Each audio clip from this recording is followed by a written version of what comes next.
అందరికీ హాయ్ అండి. నేను మీ లక్ష్మీ గురజాల. ఎలా ఉన్నారు? నేనైతే చాలా బాగున్నాను. మన ఛానల్ ఇప్పటి వరకు ఫస్ట్ టైం ఎవరైనా చూస్తున్నట్టయితే ప్లీజ్ సబ్స్క్రైబ్ చేసుకోండి. అలాగే కొత్త వాళ్ళైతే ఒక లైక్ ఇచ్చేయండి. మన ఛానల్కి హైప్ అనే ఆప్షన్ కూడా ఉందండి. హైప్ ఇచ్చేసి అందరూ మన ఛానల్ ఇంకొంచెం ముందుకు వెళ్ళడానికి హెల్ప్ చేయండి. హైప్ అనే ఆప్షన్ నొక్కడం వల్ల ఈ వీడియో కొంతమందికి షేర్ అవుతుందానికి అవకాశం ఉందండి. ప్లీజ్ అందరూ హైప్ అనే ఆప్షన్ తీసుకోండి. మన ఛానల్కి సపోర్ట్ చేసి అలాగే మీ ఫ్రెండ్స్ అండ్ ఫ్యామిలీ మెంబర్కి వీడియో నచ్చితే కనుక తప్పకుండా షేర్ చేయండి. ఇంకా ఈ వీడియో విషయానికి వచ్చేస్తే గేదెల ఫామ్కి వచ్చానండి ఈరోజు. ఆల్రెడీ మన ఛానల్లో కొన్ని వీడియోస్ అయితే నేను పెట్టాను. మా చేను దగ్గరలో ఉన్న గేదెల ఫామ్ ఉందని. ఆ ఫామ్కి వెళ్ళినప్పుడు అయితే నేను కొన్ని వీడియోస్ అయితే మన ఛానల్లో అప్లోడ్ చేస్తున్నానండి. ఛానల్లో చాలామంది వీడియోస్ చూసినప్పుడు అక్క పాలు తీసి వీడియో పెట్టొచ్చు కదా అని అడుగుతున్నారండి. నేనైతే ఆల్రెడీ ఇప్పుడు 3 వీడియోలు పాలు తీసి వీడియోలే పెట్టాను. ఈరోజు కూడా కొన్ని పాలు తీసి వీడియోస్ అయితే ఉన్నాయండి. అవి నిదానంగా రోజుకొకటి అయితే అప్లోడ్ చేస్తూ ఉంటాను. మీరందరూ చూసి తప్పకుండా నాకు సపోర్ట్ చేస్తారని అనుకుంటున్నాను.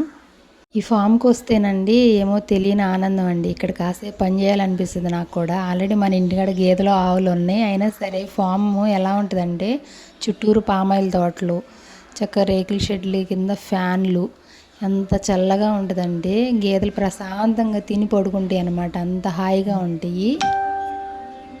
మనకు కూడా ఇక్కడికి వస్తే ఈ ప్లేస్ చూసి ప్రశాంతంగా అనిపించిద్దండి. నేనైతే ఎక్కువ టైం వస్తూ ఉంటాను, కానీ వచ్చినప్పుడల్లా వీడియోస్ తీయను. కానీ ఇంకా మనకి దగ్గరలోనే కదా, ఫామ్కి వచ్చినప్పుడల్లా కాసేపు ఇక్కడైతే టైం స్పెండ్ చేసుకుని వెళ్తాను. వీటికి షెడ్లు ఎంత పెద్ద పెద్ద షెడ్లు ఉన్నాయోనండి. అవన్నీ కూడా దోమతెరలు కట్టేశారు. ఒక్క దోమ కూడా లోనకి రావడానికి లేదు. దోమతెరలు దింపేసి లోన్ ఫ్యాన్లు అయితే వేసేస్తున్నారు. చక్క ఫ్లోరింగ్ అంతా కడిగిన తర్వాత ఫ్యాన్లు వేసేస్తే మొత్తం ఫ్లోరింగ్ అంతా నీట్గా అయిపోతుంది అనమాట. చూసారా, మన ఇంట్లో కూడా అంత శుభ్రం చేసుకోమేమో అనిపించింది నాకైతే. ఇక్కడ అంత నీట్గా చేస్తున్నారు వీళ్ళు. మళ్ళీ జాడంతా కట్ చేసి చక్క గిన్నెతో ఇలా పోసేసుకోండి. నేనైతే గిన్నెతో పోసాను, వాళ్ళైతే బస్తాలతో పోసేస్తున్నారు. అది తింటూ ఉన్న టైంలోనే అది తినే లోపే మొత్తం మళ్ళీ కొంచెం ఇక్కడ మిక్సీ నానబెట్టుకున్నారండి. పత్తిపిండి, తెలగపిండి, ఇంకేవేవో 3 రకాలు నానబెట్టారంట. అవి నాని చక్కగా మెత్తగా ఇప్పుడు పొద్దున్నే నానబెట్టేసుకుంటారేమో. ఇది ఈవినింగ్ టైంలో 4 ఆ టైంలో పోస్తున్నారు. ఇవి జాడ కట్ చేసి పోసారు కదా, అవి తినేలోపు మళ్ళీ ఇవి కూడా తీసుకెళ్ళి పోసేస్తున్నారండి. ఆ జాడ మీదే పోసేస్తున్నారు. అవి ఇవి కలుపుకుని చక్కగా మన పెరుగన్నంలాగా తినేస్తున్నాయి అవి. చూసారా బుడ్డు దోళ్ళు ఎలా ఉన్నాయో.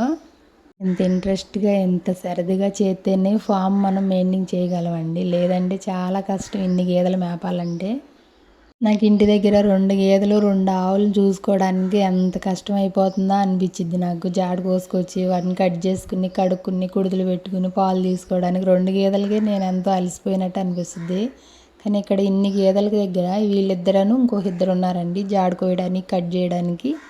చాలా ఇంట్రెస్ట్గా చేస్తున్నారండి వీళ్ళు మాత్రం. నీట్గా చేస్తున్నారు, ఇంట్రెస్ట్గా చేస్తున్నారు అనమాట. పసిపిల్లల్ని ఎలా చూసుకుంటామో అలా చూసుకుంటున్నారు అనమాట.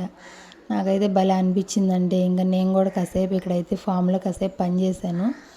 చేసి ఒక అరగంట గంట ఉండి ఇంకా ఆ తర్వాత అయితే మళ్ళీ వేరే ఫామ్కి వెళ్ళాము. అక్కడ కూడా పాలు ఇచ్చేవి ఒక దగ్గర ఉన్నాయి, పాలు ఇవ్వని ఒక దగ్గర ఉన్నాయండి. పాలు తయారు చేసుకోవడానికి ఒక దగ్గర పెట్టారు. ఈ ఫామ్లో మొత్తం పాలు ఇచ్చే గేదెలే ఉన్నాయండి. ఇంకా సపరేట్ అంటే దోళ్ళు పాలు ఇవ్వనివి అవన్నీ ఒక దాంట్లో కట్టేసుకున్నారు. ఒక ఫామ్లో ఉన్నాయి. ఓన్లీ పాలు ఇచ్చే గేదెలు మొత్తం ఒక ఫామ్లో కట్టేసుకున్నారు. కానీ ఈ పాలు తీయాలన్నా సరే ఎంత హార్డ్ వర్క్ చేయాలి అంటే చాలా కష్టం అండి. ఒక గేదెని తీయాలంటేనే మనకు చేతులు నొప్పులు వస్తాయి కదా. వీళ్ళు కనీసం ఒక 10 గేదెలనైనా తీస్తున్నారు. ఇద్దరే ఉన్నారు, ఆ ఇద్దరిలోనే 10 గేదెలైనా తీస్తున్నారు. చాలా కష్టం కదండి.